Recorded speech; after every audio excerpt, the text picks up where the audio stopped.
Despite a number of attempts to cheat in the ongoing KCSE exams, Education Cabinet Secretary Professor George Magoha says the integrity of the national exam is still intact. Meanwhile, 26 candidates arrested at St. Teresa's Boys in Nairobi after being caught with mobile phones in the exam room were charged and released on a cash bail of 20,000 shillings each. NTV's education reporter Sharon Baranga has the update. The latest arrest of 26 KCSE candidates caught cheating in the national exams just paints a picture of desperation and the lengths that candidates will go to get a better score. That for them spells a much brighter future. And even strict measures put in place to curb cheating have seemingly not deterred them. The candidates were arraigned in court today and they were each released on a cash bail of 20,000 shillings.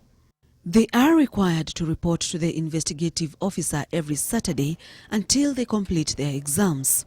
In the back room, we know that, and again, I can't. It's a large cartel. I can't tell you the numbers because then most of them might think that we know that this is only the first week of the exam. What I can tell you is that so far the exam has not been compromised, to the best of our knowledge, in that area.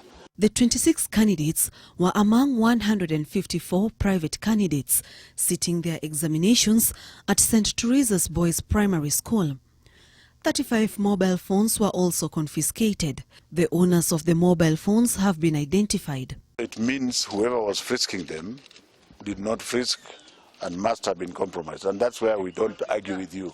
We just take you out. And in Kisii County, another plot to cheat was cooking. Here, mobile phones were not part of the plan, but some university students will sit the exams on behalf of the candidates. The plan was thwarted, and 12 people, including the owner of Milimani Ramasha Academy, were arrested. They are altering their official neck albums and putting people they want to sit for exams, which makes it very difficult for the people who are supervising the exams to detect that an imposter is taking an examination.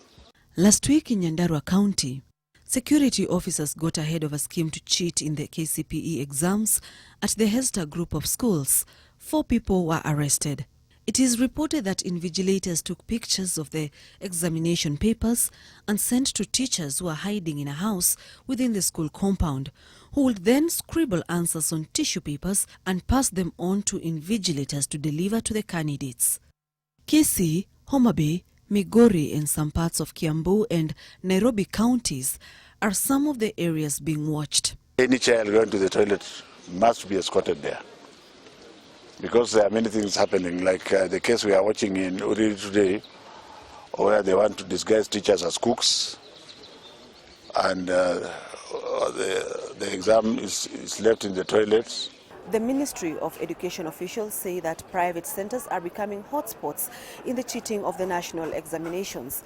Education Cabinet Secretary cautioned center managers that they risk losing their jobs if police officers are found outside examination rooms during exam hours.